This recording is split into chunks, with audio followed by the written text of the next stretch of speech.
শিক্ষার্থী বন্ধুগণ, আজ তোমাদের সাথে বিবিএ থার্ড ইয়ারের ম্যানেজমেন্ট অ্যাকাউন্টিং এর variable costing and absorption costing মেথডের নতুন একটা এপিসোড।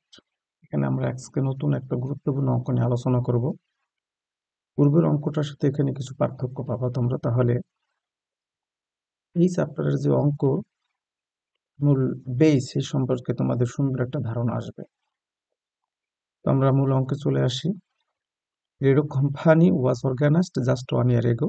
রেডো কোম্পানি 1 বছর আগে আমাদের এই ব্যবসাটা শুরু করছে। The result of the company's first year of the operation are shown below. আমাদের এই বছরে ফার্স্ট ইয়ার অপারেশন, অর্থাৎ এই বছরে যে আমাদের অঙ্ক যে যে তথ্যাবলী নিয়ে আমাদের নতুন একটা এই বছরের তথ্য নিয়ে আমাদের একটা ইনকাম স্টেটমেন্ট করছে, সেটা হচ্ছে অ্যাবজর্পশন কস্টিং বেসিস। আমাদের এই চ্যাপ্টারটাই হচ্ছে দুইটা বেসিসে আমাদের ইনকাম স্টেটমেন্ট করতে হয়। একটা হচ্ছে অ্যাবজর্পশন কস্টিং বেসিস, আর একটা হচ্ছে variable costing basis.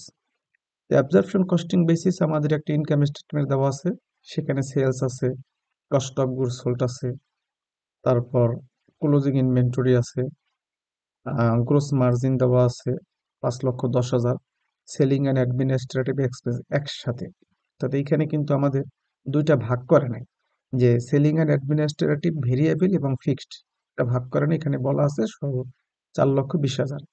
NEET income দেওয়া আছে 90,000 টাকা। তারপর নিচে আছে the company selling and administrative expense consist 3,00,000 টাকা পার ইয়ার ইন ফিক্সড এক্সপেন্স। এই কোম্পানির বছরে সেলিং অ্যান্ড অ্যাডমিনিস্ট্রেটিভ বাবদ 3,00,000 টাকা ফিক্সড খরচ হয়, অ্যান্ড 3 টাকা per unit sold in variable expense, এবং ভেরিয়েবল এক্সপেন্স বাবদ 3 টাকা। দেখো এখানে অঙ্কের কি ভালো একটা কথা বলছে। এই যে অ্যাবজর্পশন কস্টিং এর ইনকাম স্টেটমেন্ট করছে, এখানে সরাসরি সেলিং অ্যান্ড অ্যাডমিনিস্ট্রেটিভ এক্সপেন্স 4,20,000 টাকা দেওয়া আছে, কিন্তু এইখানে বলছে ফিক্সড হয় 3,00,000 টাকা, ভেরিয়েবল হয় 3 টাকা করে। তাহলে এইখানে কিন্তু আমাদের আলাদা করে কোনো তথ্য দেয়নি, কিন্তু নিচে এটা বলে দিছে যে ভেরিয়েবল 3 টাকা আর ফিক্সড হচ্ছে 3,00,000 টাকা।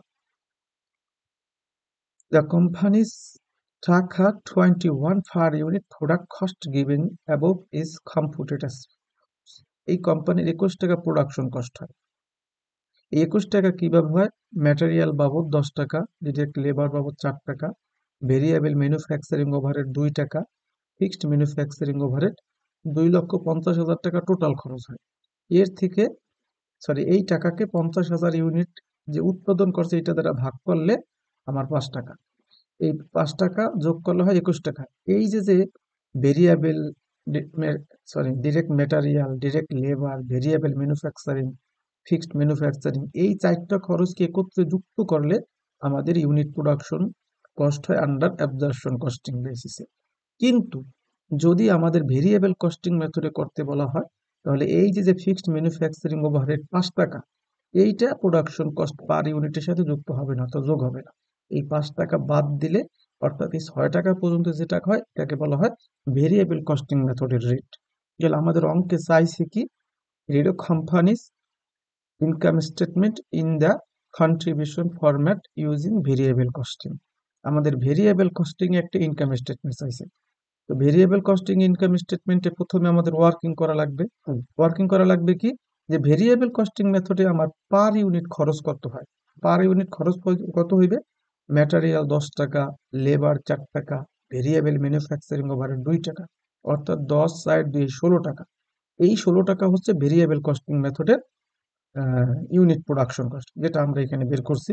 ম্যাটেরিয়াল বাবদ 10 টাকা, লেবার বাবদ 4 টাকা, এবং ভেরিয়েবল ম্যানুফ্যাকচারিং ওভারহেড 2 টাকা, টোটালে হইল 16 টাকা। এখন আমরা ইনকাম স্টেটমেন্ট করব। পরে লিখবো কোম্পানির নাম, যেহেতু কোম্পানির নাম দেওয়া আছে রেডো কোম্পানি, এরপর income statement variable costing basis. তো সেলস আমাদের মূল অঙ্কে বলে দিছে সেলস 40,000 ইউনিট 33 টাকা 75 পয়সা। আমরা যে পদ্ধতি করি, অ্যাবজর্পশন কস্টিং বেসিস করি অ্যান্ড ভেরিয়েবল কস্টিং বেসিস করি, সেলস এর কোনো পরিবর্তন হবে না। সেলস এই 40,000 ইউনিট 33 টাকা 75 পয়সা, এটা হবে 13,50,000 টাকা। আমরা ওইটাই লিখছি, সেলস 40,000 ইউনিট 33 টাকা 75 পয়সা, 13,50,000 টাকা, less variable cost of goods sold. এখানে পূর্বের লেকচার আমি বলে গেছিলাম যে যখন আমরা ভেরিয়েবল কস্টিং বেসিস করব তখন লিখবো variable cost of goods sold, কিন্তু যখন আমরা অ্যাবজর্পশন কস্টিং বেসিস করব তখন লিখবো শুধু কস্ট অফ গুডস সোল্ড। এই কারণে আমরা ভেরিয়েবল কস্টিং বেসিসে লিখছি variable cost of goods sold. Opening inventory ছিল না, at cost of goods manufactured. Cost of goods manufacture হচ্ছে আমরা কত ইউনিট উৎপাদন করছি, যেটা আমার প্রশ্নে দেওয়া আছে 50,000 ইউনিট, আর এই পদ্ধতিতে আমার পার ইউনিট প্রোডাকশন কস্ট হয়েছে 16 টাকা। এই জন্য 50,000 ইউনিটকে 16 দ্বারা গুণ করে হয়েছে 8 লক্ষ টাকা। আর এই 8 লক্ষ, যেহেতু ওপেনিং ইনভেন্টরি ছিল না, এই 8 লক্ষ টাকাই হচ্ছে cost of goods available for sale less closing inventory. তাহলে 50,000 ইউনিট উৎপাদন করছি, ওপেনিং ইনভেন্টরি ছিল না, তাহলে 50,000 থেকে যদি 40,000 ইউনিট বিক্রয় করে দিই তাহলে থাকে আমার 10,000 ইউনিট। এই 10,000-কে এই 16 প্রোডাকশন কস্ট পার ইউনিট দ্বারা গুণ করছি, হয়েছে আমার 1,60,000 টাকা। 8 লক্ষ টাকা থেকে 1,60,000 টাকা বাদ দিলে 16,40,000 টাকা থাকে। এখানে একটু অন্যভাবে করা যায়, ভেরিয়েবল কস্ট অফ গুডস সরাসরি 40,000 গুণ 16 তাহলেই হয়ে যায়। যেহেতু কোনো ওপেনিং ইনভেন্টরি ছিল না, যে ইউনিট বিক্রয় করে ওই ইউনিটকে প্রোডাকশন কস্ট পার ইউনিট দ্বারা গুণ করলে কস্ট অফ গুডস হয়ে যায়। কিন্তু যখন আমাদের ওপেনিং ইনভেন্টরি থাকবে সেই ক্ষেত্রে আমাদের এইভাবে করাটাই বেটার। এই কারণে আমি একই ফরম্যাটে করছি, যে যখন ওপেনিং ইনভেন্টরি থাকবে তখন কিভাবে করব, যখন থাকবে না তখন কিভাবে করব। যার কারণে আমি তোমাদের এই একই ফরম্যাট অঙ্কগুলো দেখাইতেছি। কিন্তু তোমরা যদি বুঝে থাকো তাহলে এই ক্ষেত্রে আমরা variable cost of goods sold লিখে এই যে যে বিক্রয় করছে 40,000, 40,000 গুণ পার ইউনিট কত উৎপাদন 16 টাকা, 40,000 গুণ 16 টাকা সেই একই হবে 6,40,000 টাকা। তো সেলস 13,50,000 থেকে variable cost of goods sold 6,40,000 টাকা বিয়োগ করলে সে আমার 7,10,000 টাকা। এটাকে বলা হয় gross contribution margin. Gross contribution margin থেকে আমার বাদ দিতে হবে variable selling and administrative expense, যদি আমার প্রশ্নে থাকে। আর যদি না থাকে সেই ক্ষেত্রে আমার কোনো প্রয়োজন নেই। তো আমাদের প্রশ্নে আছে, প্রশ্নের শেষের দিকে বলে দিছে যে the companies selling and administrative expense consist of 3 লক্ষ টাকা পার ইয়ার ইন ফিক্সড, অর্থাৎ সেলিং অ্যান্ড অ্যাডমিনিস্ট্রেটিভ ফিক্স হচ্ছে 3 লক্ষ টাকা, অ্যান্ড 3 টাকা পার ইউনিট সোল্ড ভেরিয়েবল। তার মানে আমরা ভেরিয়েবল পেলাম 3 টাকা করে, তাহলে বিক্রি করছে কত 40,000। সবসময়ের জন্য সেলিং অ্যান্ড অ্যাডমিনিস্ট্রেটিভ এক্সপেন্স যে ইউনিটটা বিক্রয় করবে ওই ইউনিটকে পার ইউনিট দ্বারা গুণ করতে হবে। তাহলে 40,000-কে 3 দ্বারা গুণ করলে হয় 1,20,000 টাকা। 1,20,000 টাকা হবে। এই 1,20,000 7,10,000 থেকে বাদ দিলে থাকে আমার 5,90,000। এটাকে বলা হয় কন্ট্রিবিউশন মার্জিন। কন্ট্রিবিউশন মার্জিন থেকে বাদ দিতে হয় ফিক্সড কস্ট।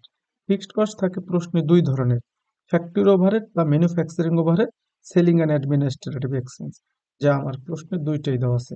ম্যানুফ্যাকচারিং ওভারহেড আমার 2,50,000 টাকা। এটা আমরা কোথায় পাইলাম, এই যে এখানে বলে দিছি কি 5 টাকা করে পার ইউনিট, অথবা এই যে সরাসরি বলা আছে 2,50,000 টাকা। আর ফিক্সড সেলিং অ্যাডমিনিস্ট্রেটিভ হচ্ছে 3 লক্ষ। এই 3 লক্ষ এবং 2,50,000 টাকা একত্রে manufacturing overhead 2,50,000, selling and administrative expense 3 লক্ষ, টোটালে হয় 5,50,000। 5,90,000 থেকে এই 5,50,000 টাকা বাদ দিলে নেট অপারেটিং ইনকাম থাকে 40,000 টাকা। তো আশা করি শিক্ষার্থী বিন্দুগণ তোমরা অঙ্কটা বুঝছো, আর যদি না বুঝে থাকো তাহলে আমার কমেন্ট বক্সে অথবা আমার Facebook page department of accounting এখানে নক করলে আমি তোমাদের পুনরায় বুঝিয়ে দেবো।